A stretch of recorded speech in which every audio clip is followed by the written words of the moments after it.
కలియుగం హిందూ పురాణాలను అనుసరించి మహాయుగంలోని చివరి 4వ యుగం. ఇది ప్రస్తుతం నడుస్తున్న యుగం. వేదాలను అనుసరించి 4 విధములుగా చెప్పబడినవి: సత్యయుగం, త్రేతాయుగం, ద్వాపరయుగం మరియు కలియుగం.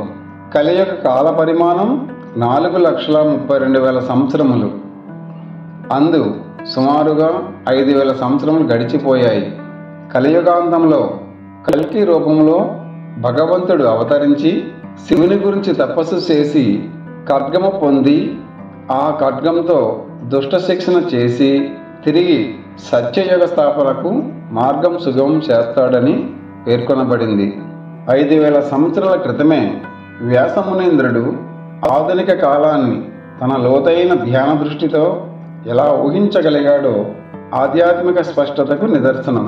అవును, వేదవ్యాసుడు కాలాన్ని దాటి చూసినవాడు కాదు, కాలాన్ని అర్థం చేసుకున్నవాడు. ఆయన రచించిన మహాభారతం ఒక చరిత్ర కాదు, అది యుగాలను దాటి కాలాలను దాటి ప్రయాణించే మనిషి మనస్సు అర్థం చేసుకునే దైవిక ధ్యాన విజ్ఞాన గ్రంథం. ఆయన రచించిన రచనల్లో ముఖ్యంగా మహాభారతం మరియు భాగవతంలో ఉన్న కొన్ని ఉదాహరణలు చూస్తే అది కేవలం ఊహ మాత్రమే కాదని, అది ఒక యోగి దృష్టి జ్ఞానశక్తి ద్వారా పొందిన దూరదర్శనం అని అనిపించకుండా ఉండదు. వ్యాసమునీంద్రుడి దూరదృష్టి ఆధునిక కాలాన్ని ఎలా ఊహించిందో అనే అంశంపై కథారూపంలో చర్చిద్దాం. ఆయన దూరదృష్టి వివేకవంతులకు ఆశ్చర్యం కలిగిస్తుంది. ఈ కథ మన జీవితానికి మంచి స్ఫూర్తిని అందిస్తుంది. మీరు తప్పకుండా ఈ కథను చివరి వరకు వినండి. ఇందులో ప్రతి విషయం మీకు ఒక కొత్త బోధను అందించబోతుంది. కాబట్టి ఈ ఛానల్ చూస్తున్న మిత్రులారా, ఈ వీడియోను ఒకసారి లైక్ చేసి సపోర్ట్ చేయండి.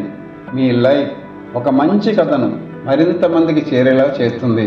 అరణ్యవాసం సాగిస్తున్న రోజులలో పాండురాజ వండమలకు మార్కండేయ మహామునీందరిని దర్శన భాగ్యం లభించింది. ఆ చిరంజీవి ఎన్నెన్నో విశేషాలు కథలు చెబుతూ తాను ఒకానొకప్పుడు చూసిన కలియుగం ఎలా ఉన్నదో వివరిస్తున్నాడు. ధర్మానందన, కృతయుగంలో రాజు ఉండడు, సేనలు ఉండవు. ఎందుకంటే ఆ యుగంలో అందరూ ధర్మపరాయణులు, సత్యవాక్పాలకులు, అహింసానుత దీక్షితులు. అటువంటి సమయంలో సేనలు, రాజులు అవసరం. త్రేతాయుగంలో సత్యధర్మాలకు కొంత హాని జరుగుతుంది.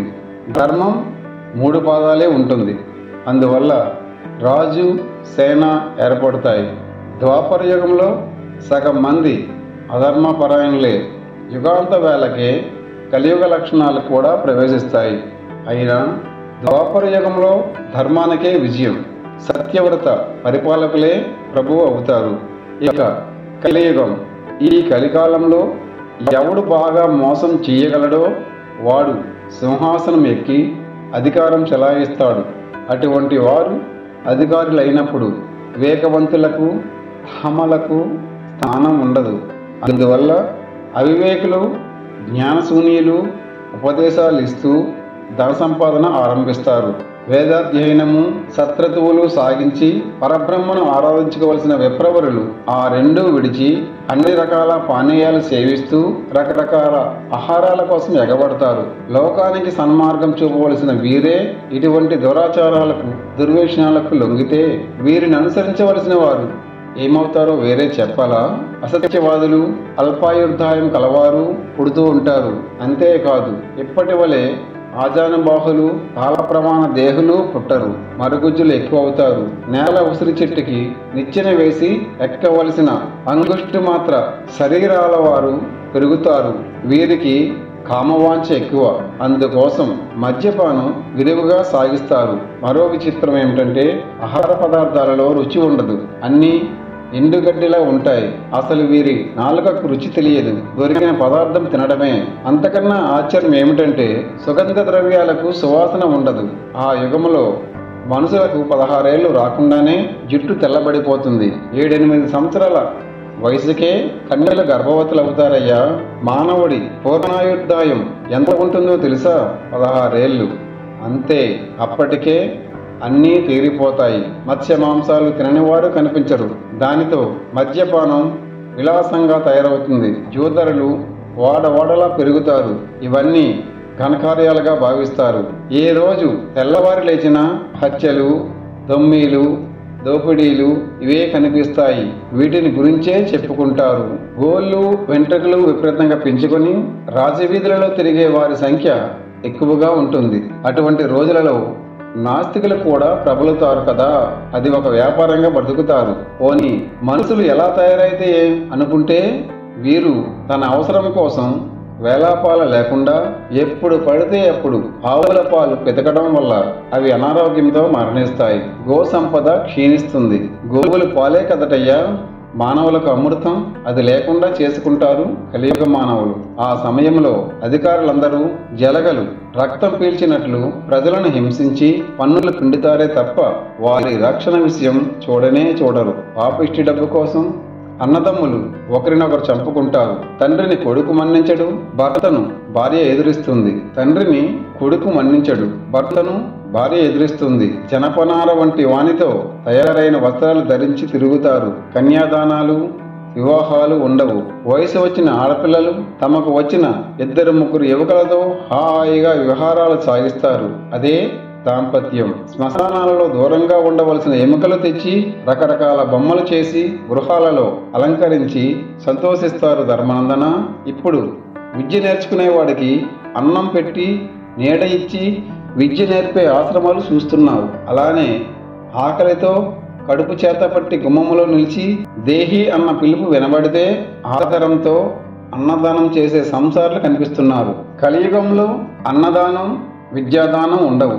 అన్నహారాలు అమ్ముకుంటారు. విద్య కూడా వ్యాపార వస్తువే అవుతుంది. అన్న విక్రయం, విద్యా విక్రయం ఆరంభించాక ఇక ఏం జరుగుతుందో ఊహించలేవు. అలా కొంతకాలం కలియుగం గడిచాక అమావాస్య రాకుండానే సూర్యగ్రహణం, పూర్ణిమ ప్రవేశించకుండా చంద్రగ్రహణం ఏర్పడుతుంది. ప్రజలకు పచ్చని పొలాలు, తోటలు ఉంటే నదీ తీరాలలోని పల్లెల మీద మనసు విరిగిపోయి పట్టణాలకు చేరుతారు. అందరికీ నగరవాస వ్యామోహమే. పల్లెలు నిర్జన ప్రాంతాలు అవుతాయి. పంటలు నశిస్తాయి. యుగాంత సమయంలో జుమ్ జుమ్ మారుతం రేగుతుంది. యుగాంత సమయంలో జుమ్ జుమ్ మారుతం రేగుతుంది. అది నిర్విరామంగా సాగుతుంది. 7 సూర్యులు ఉదయిస్తారు. భగభగలాడుతూ అగ్నిజ్వాలలు, భగభగలాడుతూ అగ్నిజ్వాలలు. అలా గడిచాక అంతా బూడిదవుతుంది. అప్పుడు కుండపోతగా కొంతకాలం వాన కురుస్తూనే ఉంటుంది. అది యుగసంధి. నెమ్మదిగా ఈ బీభత్సాలు చల్లారుతాయి. రవి, గురు, చంద్రులు ఒకేసారి కర్కాటంలోకి ప్రవేశిస్తారు. కాలానికి అవసరంగా వానలు, ఎండలు ఉంటాయి. భూమి పచ్చని చెట్లతో, లతలతో ఫలపుష్పభరితం అవుతుంది. ప్రజలు జరారోగ పీడలు లేకుండా అన్నదాన, విద్యాదానాది సత్వర్యాలతో సుఖంగా ఉంటారు. అది కృతయుగం అన్నాడు మార్కండేయుడు. ఈ కథ విన్నారు కదా. ఈ కథ మీ మనసును తాకితే లైక్ చేసి షేర్ చేయండి. ఇలాంటి మరెన్నో ఆధ్యాత్మిక, పౌరాణిక మరియు ధార్మిక కథల కోసం మా ఛానల్ను ఇప్పుడే సబ్స్క్రైబ్ చేసుకోండి. అలాగే మీ అభిప్రాయాన్ని కామెంట్ రూపంలో తెలియజేయండి. Thanks for watching.